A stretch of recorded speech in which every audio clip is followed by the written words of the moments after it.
सभी विद्यार्थियों का एक बार फिर हमारे YouTube channel M daily sir में स्वागत है। आज हम आपके लिए लाए हैं कक्षा 10वीं का 11.1 का महत्वपूर्ण सवाल 5वां।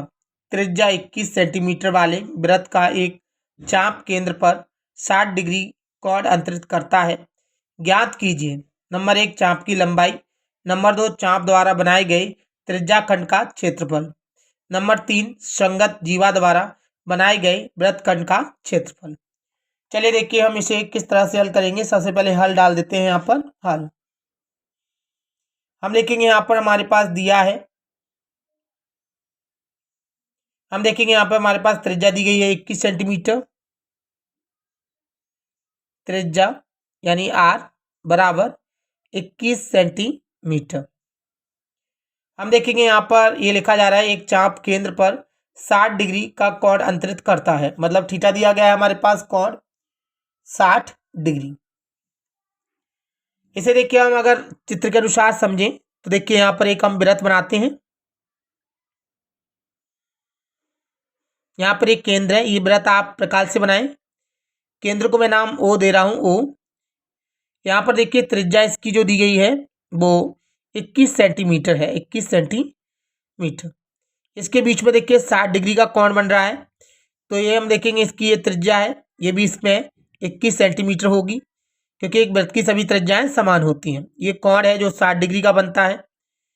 अब देखिए मैं इसको इससे मिला देता हूँ, ये जीवा है, क्योंकि हमें देखिए इसमें जीवा की चाप की लंबाई भी ज्ञात करनी है। तो यहाँ पर हम देखेंगे जीवा है हमारे पास, इसका नाम ए और बी दे देते हैं। आप देखिएगा कि ये एक समद्विबाहु त्रिभुज बन रहा है अंदर, क्योंकि इसकी दो भुजाएं समान है। अगर ये समद्विबाहु त्रिभुज है तो हम जानते हैं कि इसके जो सम्मुख भुजाएं होती हैं इनके समान कोण, जो समान भुजाएं उनके सम्मुख कोण समान होते हैं, तो ये वाला कोण और ये वाला कोण समान होगा। हम जानते हैं कि टोटल 180 त्रिभुज के कोणों का योग होता है। हम जानते हैं तो 180 में से अगर हम 60 घटा दें तो 120 बचता है। 120 को अगर दो भागों में बांटेंगे तो ये 60 होगा और ये भी 60 होगा। मतलब ये त्रिभुज देखिए एक समबाहु त्रिभुज बनता है। अर्थात हम यहाँ देखेंगे सबसे पहले नंबर 1 में हमारे पास कहा जा रहा है चाप की लंबाई हमें ज्ञात करनी है, तो नंबर 1 डाल देते हैं हम चाप की लंबाई।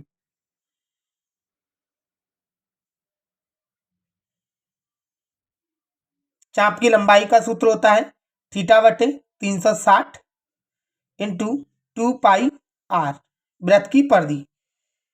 अब हम देखेंगे यहाँ पे थीटा हमारे पास 60 डिग्री है, 60 डिग्री लिख देंगे बटे 360 डिग्री। 2 का 2, पाई का मान हमारे पास दिया नहीं है इसलिए 22 बटे 7 रखना है। आर का मान हमारे पास देखिए ऊपर दिया गया है 21 डिग्री हमने। अब यहाँ पर हम देखेंगे सवाल को आगे, देखिए 0 से 0 काट देंगे, 6 से अगर 36 को काटे तो 6 बार में, 7 से 21 कट रहा है, 7 से 21, 3 से अगर 6 को काटे तो 2 बार में, 2 से 2 कट गया। आप देखेंगे कि हमारे पास इस सवाल में केवल 22 दिखाई दे रहा है, केवल 22 आंसर आ रहा है इसका, तो 22 सेंटीमीटर। देखिए एक हमारा आंसर हो चुका है, यही एक हमारा उत्तर है, एक उत्तर हमारा यही हो गया। अर्थात चाप की लंबाई हमारे पास 22 सेंटीमीटर है। नंबर 2 हम सवाल में देखिए तो नंबर 2 में कह रहा है चाप द्वारा बनाए गए त्रिज्याखंड का क्षेत्रफल। चलिए हम देखिए चाप द्वारा बनाए गए त्रिज्याखंड का क्षेत्रफल ज्ञात करते हैं। चाप द्वारा बनाए गए त्रिज्याखंड का क्षेत्रफल, त्रिज्याखंड का क्षेत्रफल। देखिए ये इसके द्वारा एक त्रिज्याखंड का क्षेत्रफल बन रहा है, तो हम यहाँ देखेंगे त्रिज्याखंड का क्षेत्रफल होता है थीटा बटे 360 डिग्री इंटू वृत्त का क्षेत्रफल यानी पाई आर उसके। अब हम आगे देखेंगे, हमारे पास जो थीटा का मान है वो दिया गया है, हम देख सकते हैं 60 डिग्री, 60 डिग्री लिख देंगे यहाँ पे हम बटे 360 डिग्री। पाई का मान हम जानते हैं 22 बटे 7 होता है, और आर का मान देखें तो हम देख सकते हैं ऊपर दिया गया है 21 इंटू 21। हम 21 इंटू 21 इसलिए लिख रहे हैं क्योंकि यहाँ पे वर्ग लगा हुआ है, इसलिए हमने 2 बार लिख दिया। 0 से 0 कट जाएगा, 6 का भाग हम 36 में देंगे तो 6 बार, 7 का भाग 21 में देंगे तो 3 बार, 3 से काटेंगे तो 2 बार, 2 से हम इसको काटेंगे तो 11 बार। ये देखिए हमारे पास इस सवाल में जो बच रहा है वो 11 इंटू 21। अब हम देखिए 21 का अगर 11 से गुणा करते हैं तो 21 का अगर 1 से करेंगे तो 21 एकम 21, हासिल 2, 21 का 1 से गुणा करेंगे 21, 21 और 2 23, 23 सेंटीमीटर ये क्षेत्रफल है, इसलिए वर्ग में आएगा। एक आंसर हमारा यही हो गया, दूसरा आंसर हमारा यही है। अब हम देखेंगे तीसरा जो हमें ज्ञात करके लाना है।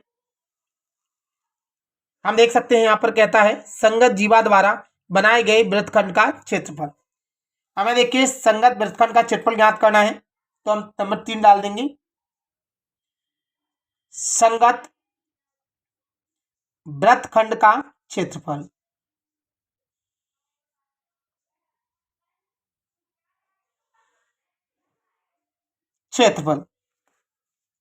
हम यहां पर देखने वाले हैं कि देखिएगा संगत वृत्तखंड का क्षेत्रफल होता है संगत त्रिज्याखंड का क्षेत्रफल, त्रिज्याखंड का क्षेत्रफल माइनस क्या होता है संगत त्रिभुज का क्षेत्रफल, संगत त्रिभुज का क्षेत्रफल। देखिए हम इस सवाल में हम चित्र में देख चुके हैं, मैं भी आपको बता चुका हूं कि यहाँ पर ये जो त्रिभुज बन रहा है एक समबाहु त्रिभुज बनता है जिसकी भुजा 21 सेंटीमीटर है। चलिए हम यहाँ पर इसे हल करेंगे। हम यहाँ पर करेंगे देखिए संगत त्रिज्याखंड का क्षेत्रफल हमारे पास देखिए अभी हम ऊपर निकाल चुके हैं 231 है, हम डायरेक्टली 231 लिख सकते हैं। 231 माइनस संगत त्रिभुज का क्षेत्रफल जो हमारे पास है, मैंने कहा एक समबाहु त्रिभुज है इसलिए हम यहाँ पर समबाहु त्रिभुज का क्षेत्रफल लिखेंगे √3/4 भुजा स्क्वायर। यहाँ पे जो भुजा दी गई है चित्र में हम देख सकते हैं 21 सेंटीमीटर दिया है हमारे पास। यहाँ हम देख सकते हैं ये जो त्रिभुज की भुजा दी गई है वो 21 सेंटीमीटर है। हम यहाँ पर लिखना चाहें तो लिख सकते हैं भुजा बराबर 21 सेंटीमीटर। चलिए हम देखिए यहाँ पर 231 जैसा का जैसा माइनस √3/4, यहाँ भुजा रख देते हैं हम। भुजा हमारे पास 21 है, 21 का वर्ग लगा देंगे हम।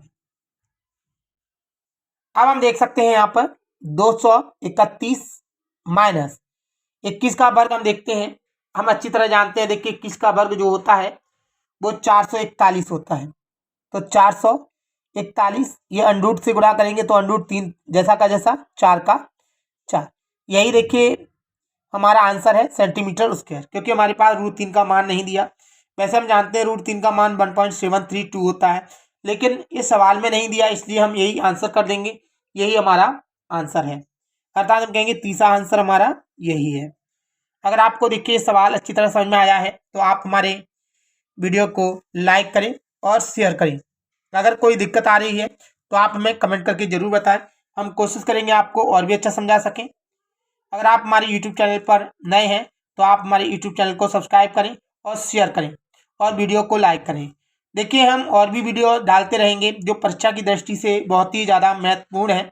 आप अगर इन सवालों को सभी को लगा लेंगे तो 100% आप अच्छे नंबर ला सकते हैं। हमारा वीडियो देखने के लिए आपको बहुत बहुत धन्यवाद। थैंक्स।